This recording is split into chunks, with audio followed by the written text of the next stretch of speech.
السلام عليكم ورحمة الله وبركاته. وعليكم السلام ورحمة الله تعالى وبركاته. ولا الفضل نوشك ماشي دقنتها هي مقعقة. magacaygu waa Sadiiq Maxamed Cali waxaana ku noolahay Nairobi. Cabdixamiid Xasan waxaan deganaa Nairobi.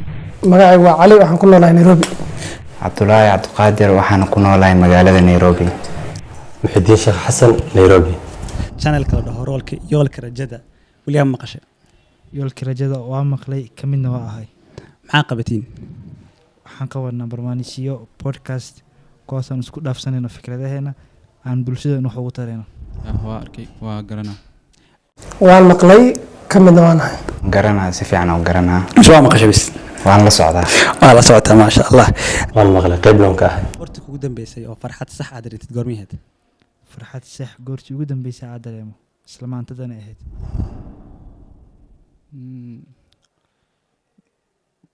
ma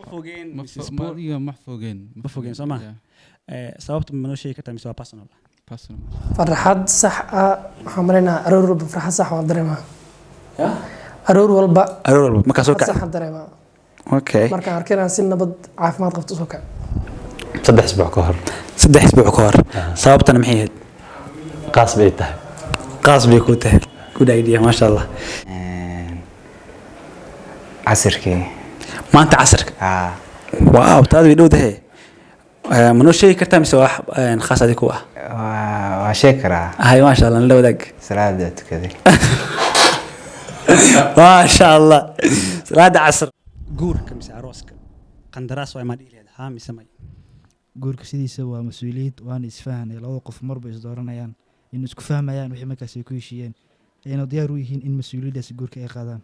ما شاء الله مركي قندراس مياه مس ما نقناه ما أهان قندراس وأنا إسفان guurka waa qandaraaska oo kale sababtoo ah sida qandaraaska ay laba qof ku heshiiyaan haddana sida qandaraaska waa in oo labada qofba mas'uuliyad ay saaran tahay ka soo baxaan sida qandaraaska waa in labada qof midkii mas'uuliyadda soo bixi waaya ama mid uu ka baxo inay caqabado la kulmaayo. good. It is marriage a contract or no? yeah qandaraas waa guur. qandaraas waay. sabab maxaa waaye labada qofkan wixiisu keenaa qofkan wixiisu keenaa haddii uu ka hadlo dhanka ragga weeso you know shaqada and stuff dhanka dumarka like taking care of family maybe she can work and stuff but so labada qof like waxay isku keensanaya ciyaal isla korsanayaan so that means qandaraas marka roles and responsibility mas'uuliyadda jirto marka qandaraas buu eegyahay si aad leedahay. qandaraas walaahi ani ahaan guurka waa qandaraas waa contract oo because muxuu la imaadaa roles responsibility iyo waxyaalo badan marka qandaraas waay. garay ahaan guurka qandaraas inuu yahay aan fahamsanahay oo ka dhaxeyn kara laba reer laba family laba ruux oo hadii shuruudaha guurka mid ka mid laga baxo oo halka ku burbur kara qandaraaska ama guurka.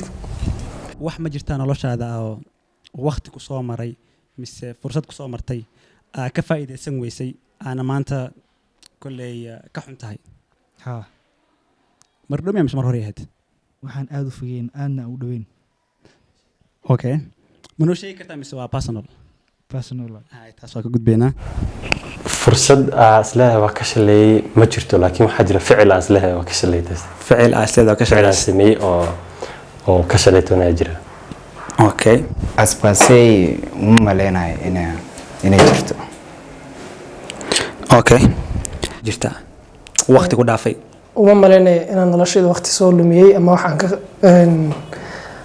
aan isleeyahay waqti ka soo lumay ma jiro ama ka shaleeytona. ma jiraan kuwaasna khaasi ku yihiin personal waay. khaas. okay